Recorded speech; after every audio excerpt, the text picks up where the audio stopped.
Good day. I'd like to demonstrate another app that I've created. So this is the safety hub. It's called a WIB safety hub. So obviously I can create a similar app if you would like. And this is what it can currently do. So within the safety dashboard, you can see it has open observations, overdue actions, and active stoppages, as well as high-risk items. And then if we go in here, we'll see recent observations. We can then go into these observations. We can open them up and we can see what they entail.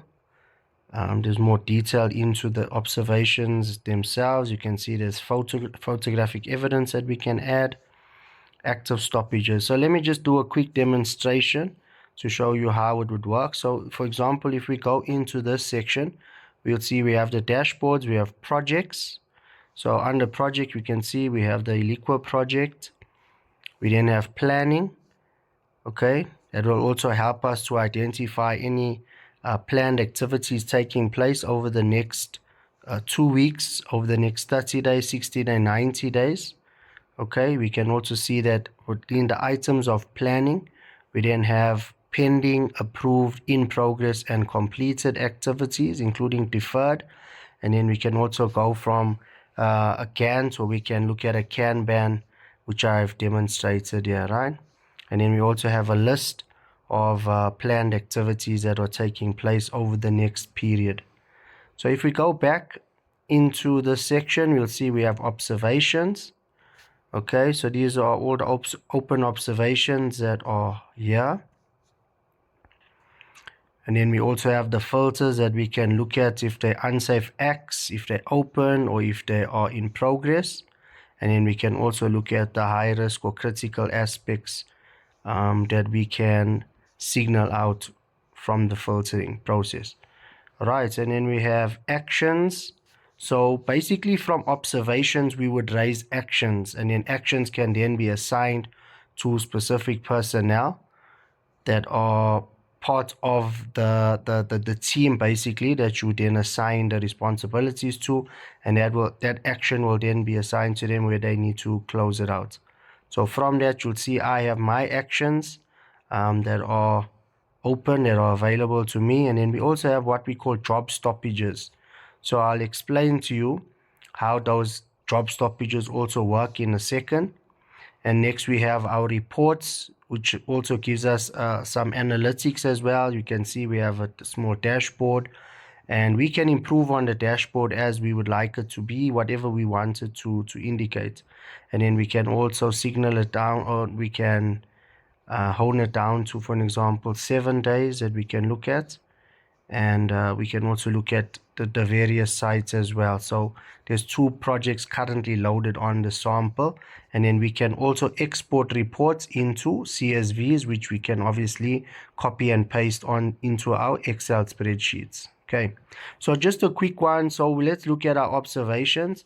Now, if we're raising a new observation, I will demonstrate it in the next video. I don't want this video to be too long, so I'll share the next video how to do the actual observation and job stoppages, and how to close out the actions and also close out the job stoppages as well. Thank you. How to raise an observation as well as a job stoppage, and how to close it out quickly. So let's go into reporting of an observation. So we can choose from an unsafe act, unsafe condition, near miss incident, or positive observation as well. So let's choose a few examples. We'd say unsafe condition, scaffolding.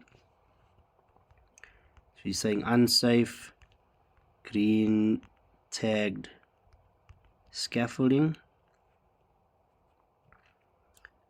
green tagged scaffolding found without a top rail. And then we're saying select the site. We can choose whichever site it's applicable to, the area.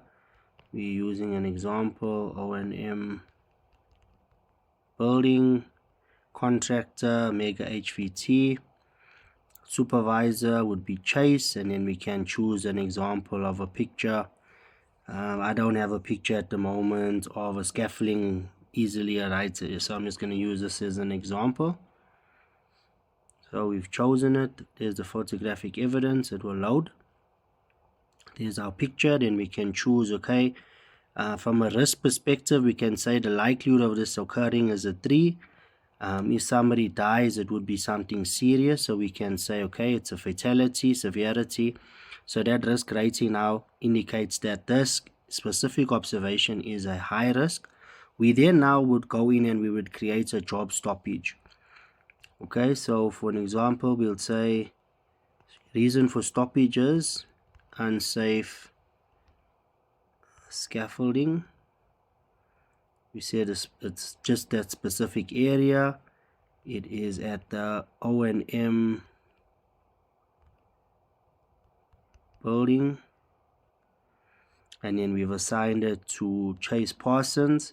We're giving him 15 minutes to sort it out, and if he does not sort it out within the 30 minutes, then obviously it will be escalated to his senior.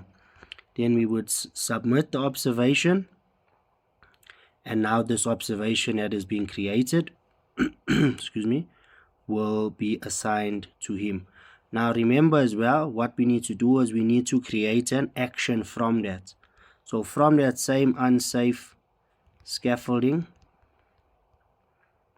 description, detailed description of the action required is to we're just using examples. So pull the scaffolding tag and get the scaffolding team to rectify the top rail, right? The primary owner of that, we can then assign who is the actual primary owner of that activity. We then add a team member that we would assign the responsibility to, and then we put priority. We'll put it as a critical task because the guys need to still work there, and the due date we'd indicate it as for today, right? So I'm just using an example on this. So the time we indicated was roughly 30 minutes. So we'll say at 12:31, that's the due time it must be done, and then we'll say create the action. And then Mr. Prabhu Val as well, that would have also been assigned this activity. So we can see now that this action is there and it is open. If we click on it, we can identify what the action is, who's it assigned to, and we would obviously assign it, send it through to them via their email. They will get notified through the app, and that action is now applicable to them. So we can just say, just as just an example, to say, have you closed out the action as yet? And then we would indicate, we would type it, and then that would be a message now that would be issued to him as well. So Lalit Pandey, as the owner, would then also be able to chat, and he can respond on the specific action as well. And then we can also go in and we can manage sub actions that we can then raise, adding sub actions underneath those actions also. And then only once he has closed out that activity, the action will then come through to myself as the person that raised it. And then based on that job stoppage, it will then come to me, and then I will close it based on the action presented. If I'm not happy with the action, I can reject it, and I can give comments as to why I am not happy with the action that has been presented. So that's just an example of raising an observation as well as closing out the observations before us, and how the process will work and how the teams would then action the various closeouts. Thank you very much.